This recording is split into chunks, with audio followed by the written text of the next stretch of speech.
Ok, agora estamos oficialmente gravando. Se ninguém mais precisar entrar. Então, basicamente, o que esses algoritmos de docking eles estão fazendo? Eles estão testando várias conformações e estão dando uma nota a cada uma dessas conformações. Do ligante, que nesse caso está representado em amarelo, para o receptor, que nesse caso está representado em azul. A cada conformação dessa testada, o ligante ele vai receber uma nota. E essa nota ela pode ser chamada de fitness. Ela é o quão bem aquela posição está em relação às demais. Isso vai permitir que o algoritmo lhe entregue ao final um ranking. E esse ranking vai dizer, olha, de acordo com os meus critérios e com as minhas métricas, esta posição do ligante está em primeiro lugar, é a que foi melhor avaliada, essa foi a segunda melhor avaliada, essa que foi a terceira melhor avaliada, e assim sucessivamente.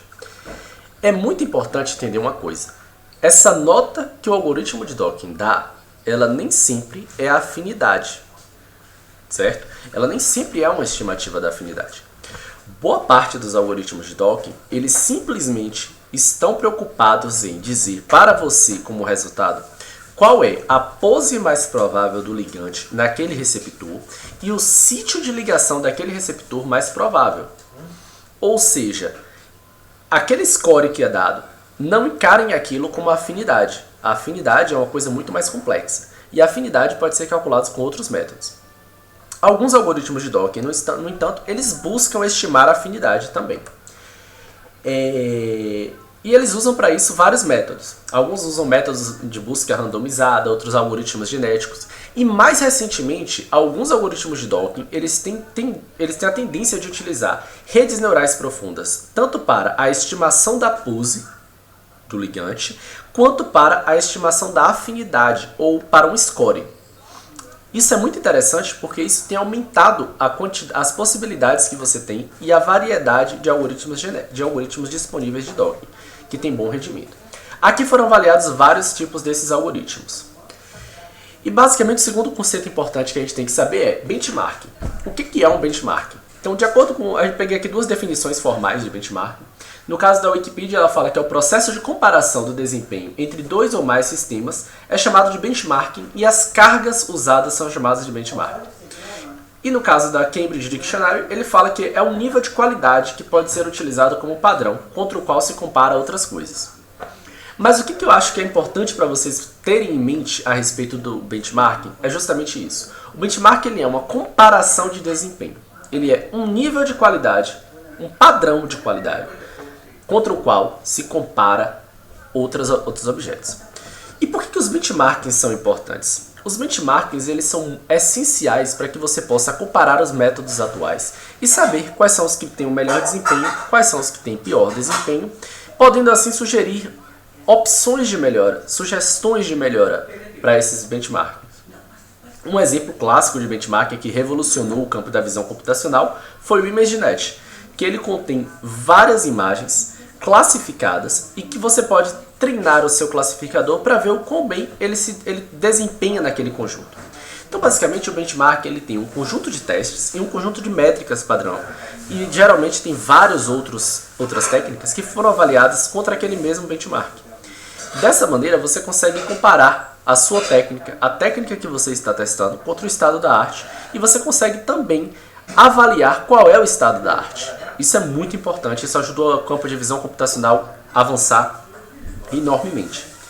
Na área da biologia computacional, a gente já tem alguns benchmarks. Um exemplo desse benchmark é o CASP, né, que é o conjunto de dados do CASP, que é um conjunto de dados curado manualmente de proteínas, de conformação de proteínas, com a estrutura cristalizada conhecida, identificada experimentalmente e que permite que você possa testar o seu algoritmo de predição de estrutura, seja por modelagem por homologia, seja por modelagem ab initio, como o AlphaFold, contra esses padrões.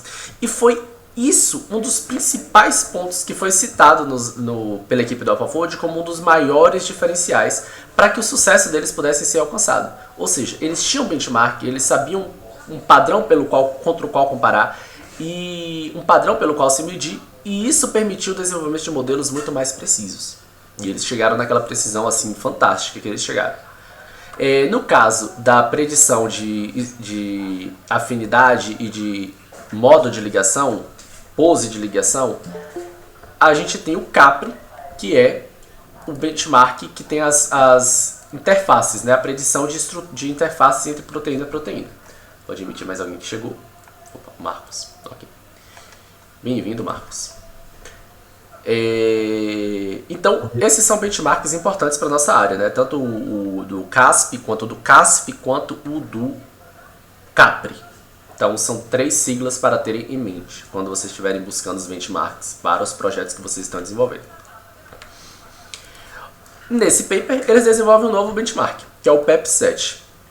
Esse PEP7 ele tem algumas características. Ele tem 185 complexos proteína peptídeo curados manualmente. Mas por que ele criou esse novo benchmark? Já não existiu o CAPRI? Já. Porém, o CAPRI ele é um benchmark que ele é para proteína-proteína, interação proteína-proteína. Então, ele foge do escopo da interação proteína-peptídeo, que é o foco disso daqui.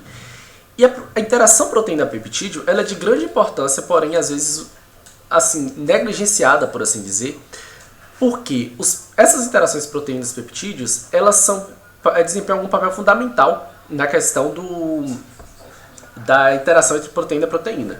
Então, muitas vezes, os peptídeos eles intermediam essas interações. Então, é interessante você saber isso, inclusive para o desenvolvimento de novos fármacos à base de peptídeo. Aqui eles utilizam 2 métricas principais, que é o FNAT, que é a fração dos contatos naturais, ou seja, quando você tem a estrutura cristalizada daquilo ali, você tem quais contatos? Então, você tem aqueles contatos.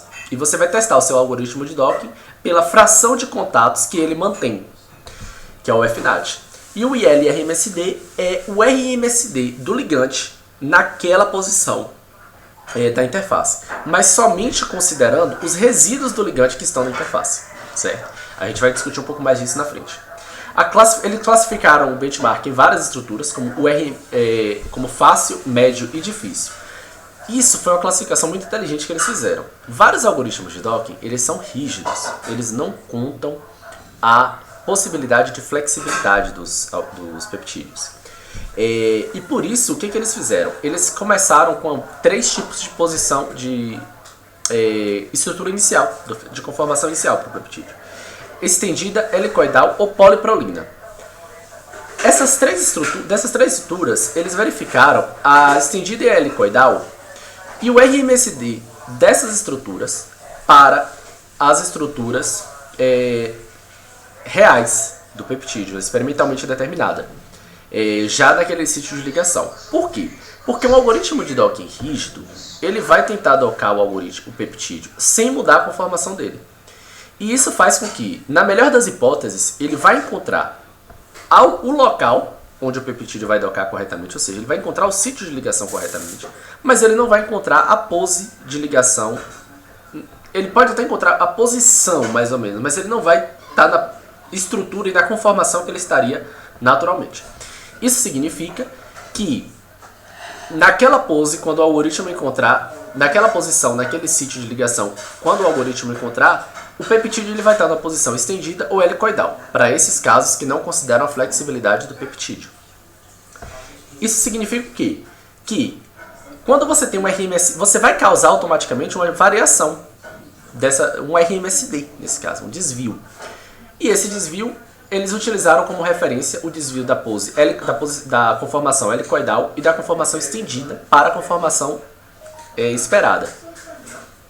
E eles colocaram que os dockings fáceis ele tem um RMSD menor do que 4 angstroms para a conformação helicoidal ou a conformação estendida. Isso significa que, na posição correta, o peptídeo está mais ou menos em uma conformação estendida ou helicoidal. Então é muito fácil você prever. Então um docking que tem que é rígido, que não considera flexibilidade, ele vai conseguir prever com menos de 4 angstroms essa pose. Já o médio, ele tem que esse RMSD ele está para as duas entre 4 e 8. Ou seja, nenhum dos dois está menor ou igual a 4. Está entre 4 e 8 angstroms. E o difícil é que um dos dois está maior do que 4 e o outro está maior do que 8. Pode ser que os dois estejam maior do que 8, também é difícil. Certo? Isso significa que para conseguir prever isso, o algoritmo precisaria considerar a flexibilidade do peptídeo. Então isso é difícil, é mais complexo. Os protocolos avaliados, dos 14, 5 só faziam docking global, que era o ZDock, HawkDock, FraDock, e o PepAttract e o CabsDock. Para vários desses, eles possuem duas opções, que é a Standard Accuracy, que é a precisão padrão, e a High Accuracy, que é a precisão alta, que é a acurácia alta no caso, né? Então, eles testaram, quando tinha, por exemplo, o caso do CabsDock, eles testaram tanto o Standard quanto o High. Os que só fazem docking local, tem o Gold, o Vina, o Autodock CrankPep, que ele considera flexibilidade, o Jink, o Surflex e o Radock. E para o que fazem ambos, eles testaram o MDockPep, o HPepDock e o GalaxyPepDock. Temos que ter em mente uma particularidade do GalaxyPepDock. De todos esses, ele é o único que é template-based, ou seja, ele faz o docking considerando templates. Então isso é uma limitação dele, porque exige que exista uma estrutura próxima àquela para que ele faça um docking correto, um docking aceitável, mas ao mesmo tempo é uma vantagem, porque ele parte de uma referência e ele consegue alcançar uma acurácia maior. Porém, ele é um pouquinho limitado. Então, é um dos pontos que a gente tem que verificar. E os critérios de avaliação, eles buscaram avaliar se classificar o resultado como a predição próxima do nativo, ou seja, quando você tem uma RMSD, um IL-RMSD, né, que é aquele RMSD somente dos resíduos do peptídeo que estão na interface, menor ou igual a 4 angstroms, e um FNAT, ou seja, preservaram pelo menos mais do que 20% dos resíduos, interações que deveriam ocorrer.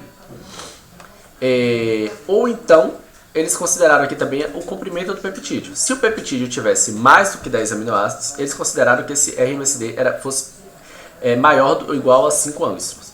Desculpa, gente, era menor ou igual a 5 angstroms. Falei errado, maior ou igual, não, menor ou igual a 5 angstroms.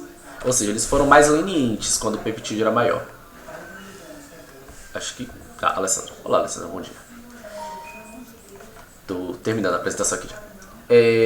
Então eles consideraram essas duas classes para a predição do próximo, para considerar uma previsão como próxima do nativo.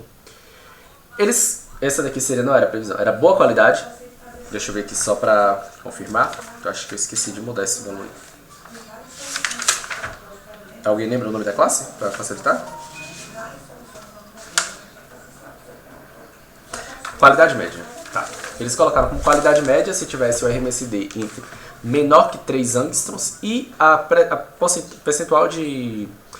fração de resíduos nativos preservados como 0,5 e a previsão de alta qualidade como sendo com menor RMSD, um IL-RMSD menor que 2 e a fração de contatos nativos preservados como sendo maior do que 80%. E vamos aos resultados, finalmente. Eles basicamente demonstraram vários gráficos desses resultados, e esses gráficos eles mostram uma coisa interessante. O primeiro ponto é que o GalaxyPepDock ele consegue uma taxa de sucesso muito maior do que os demais. O que essa taxa de sucesso significa? É o percentual daqueles 185 peptídeos testados que o método conseguiu identificar no top N. Esse top N variou de 0 a 100. Ou seja, esse primeiro ponto aqui deles é o seguinte. O peptídeo considerado como o melhor é de fato o melhor, então ele estaria no top 1. Então essa é a taxa de sucesso. Observa que o GalaxyPepDock ele conseguiu mais do que 40% de taxa de sucesso. Isso porque ele usa templates. Ele já parte de um conhecimento. Inclusive, é muito provável que o template utilizado fosse um dos que estivesse no conjunto de dados. Eles não deram informação sobre isso. Mas os outros aqui demais é tudo menos do que 5% a taxa de sucesso. Aqui seria o top 10, aqui o top 20. Aliás, não, aqui seria o top 20, o top 40, top 60, top 80 e top 100. Ou seja, no top 100 é aquelas 100 poses melhores indicadas pelo algoritmo. A melhor pose, a composição correta, a pose correta, experimentalmente determinada, ela está ali, então isso é a taxa de sucesso. Se ela estiver naquele 100 é sucesso. Então aqui no caso o melhor foi o HPEP-Doc. Quando você considera quando você vai passando os critérios mais restritos, né, baixando a RMSD e aumentando a quantidade de contatos nativos que é esperado manter, você vai diminuindo o que é conceito de sucesso. Até que alta qualidade, pouquíssimos conseguem um sucesso que chega a 5%. Então, isso é algo bem preocupante. A mesma coisa com o docking local, né? Aqui no docking local dá para perceber que o AutoDock CrankPep ele é um dos melhores para quando você considera o conjunto de dados como um todo, que eles consideraram. Então é um dos algoritmos interessantes para ser usado. Ele ainda destaca algumas particularidades que eu não vou entrar muito em detalhes aqui não, mas eu vou passar pelas considerações finais.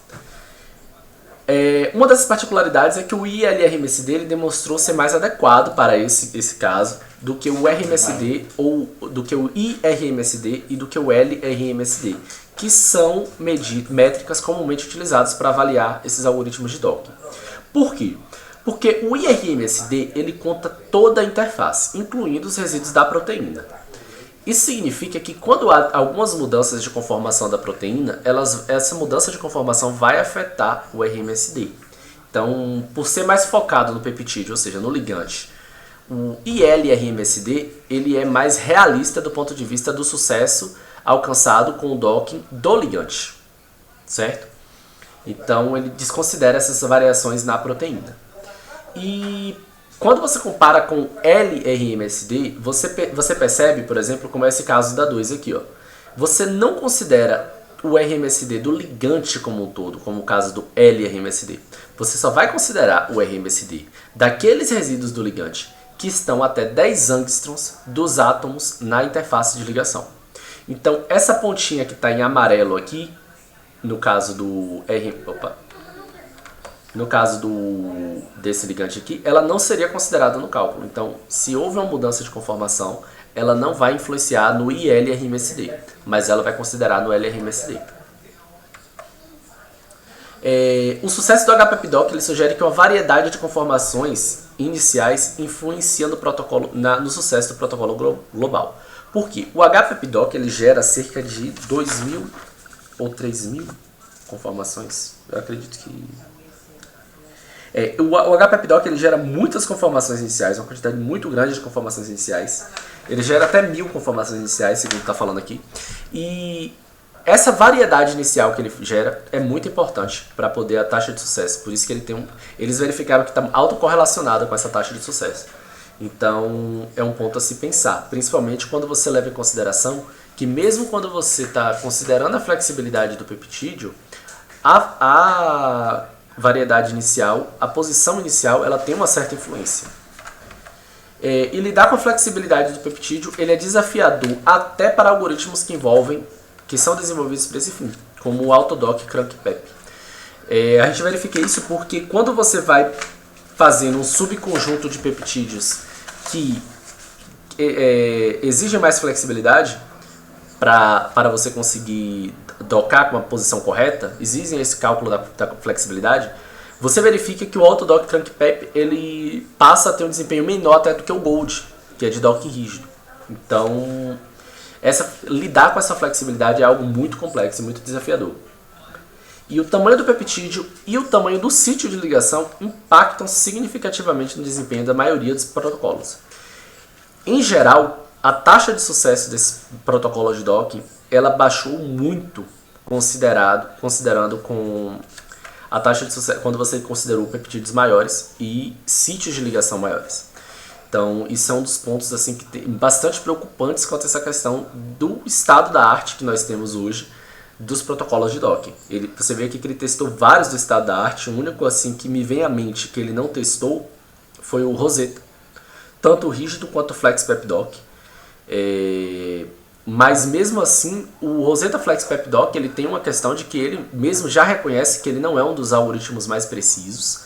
E ele recomenda que quando você está testando alguma coisa para projeto ou produção, você faça pelo menos, você teste pelo menos 1000 poses. Então isso significa que de fato você tem que fazer um teste bem extensivo, você tem que aumentar o número de poses para poder ter uma confiabilidade maior nos resultados.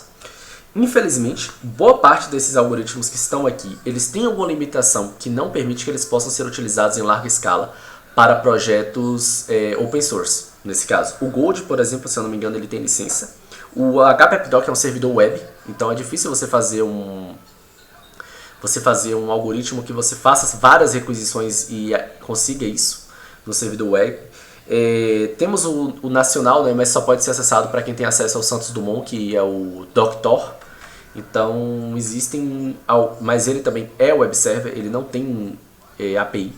Então isso é um fator limitador para a utilização em projetos de larga escala, assim, mais open source, né? No caso, quando você não tem financiamento. E é isso daí que eu tinha para falar do artigo. Muito obrigado. E podemos ir agora à discussão.